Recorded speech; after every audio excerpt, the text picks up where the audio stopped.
For all that is good and holy, stop buying handguns because they feel good at the gun counter. Now, this may sound dramatic, but that little 5-minute romance at the gun counter could be a liability if your family's safety is on the line. Now, I understand comfort is important. Now, I've spent a lot of time with both the Springfield XD and the Smith & Wesson Equalizer. They're both very popular for a reason. But let's be honest, one of them flat out wins in the areas that actually matter when the clock is ticking and your heart is pounding. In this video, we're going to put them head-to-head on recoil, accuracy under pressure, and their readiness for everyday carry and home defense. At the end, you'll know which one I would trust to protect my own family, and I'm going to tell you about the number one mistake people make when they buy a defensive handgun, so you don't have to learn it the hard way. Let's get to it. So first off, make sure they are clear. They are safe to use and handle. Now, let's get the nerdy stuff. Smith & Wesson Equalizer holds 10, 13, or 15 rounds. This is the 13-round mag. With that, it weighs 28.7 ounces loaded. The Springfield XD Subcompact, has the extended. This one has the extended 16 rounds. A little beefier, 33.05 ounces unloaded. So what does that mean? Springfield has about an extra 4.3 ounces, or for less technical terms, it's about the size of a D battery. Now you might be thinking, well, that's pretty heavy, but keep in mind, there's a classic trade-off. The Equalizer on one side is lighter and easier to hide. Springfield gives you more rounds and a really good grip and a little extra weight to soak up the recoil if you use heavier loads. So enough with the spreadsheets, we're going to talk about how they actually shoot. Now keep things actually useful, and so I don't get bored, I didn't just stand there punching holes in paper. I ran shoot, don't shoot drills with rotating and spinning targets between 10 and 30 feet, and when the target faced me, I put 2 rounds in it before it turned away in a couple of seconds. So anyone can make tight groups at a bullseye if you give them all day. Life doesn't typically give you all day. Bad guys aren't going to stand there motionless waiting for you to shoot them. Please shoot me, I'm motionless. No. This is about decisions under pressure. So you're not going to see perfect one-hole groups here. You're going to see what really happens when you have to think, aim, and shoot against a clock. And this matters because real threats involve movement, stress, split-second decisions, not slow, perfect shots at the range.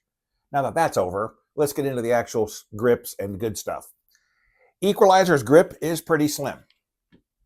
For me and my 6'2" giant hand frames, it felt a little lost. It's great for concealment, but a little less comfortable for a long day at the range. And for other big-handed shooters out there, that narrow frame can start to feel a little bitey in the web of your hand after a while.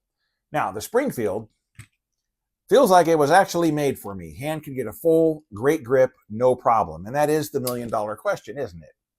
You have a gun that disappears on your hip, or one that feels like an extension of your hand. A gun's no good if you can't aim it correctly. So I know it's shocking, but it just depends. What's more important for you, concealment or comfort? Now I used the factory iron sights on both. Equalizer has the standard 3-dot white setup, very clean and works well. Now you'll notice this one also has a hollow sight installed, but to make it fair, I did my best to use a 3-dot sight, not the hollow sight that it came with. I turned that off.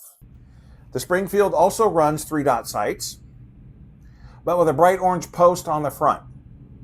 For my eyes, that bright orange dot was very magnetic. It drew my focus instantly, and it can shave precious milliseconds off your reaction time.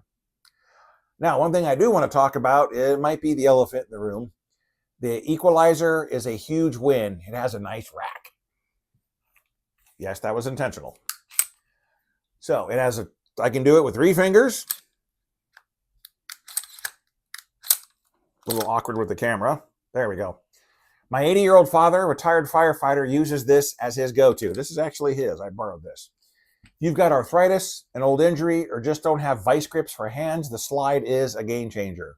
Now, recoil on the Equalizer was completely manageable.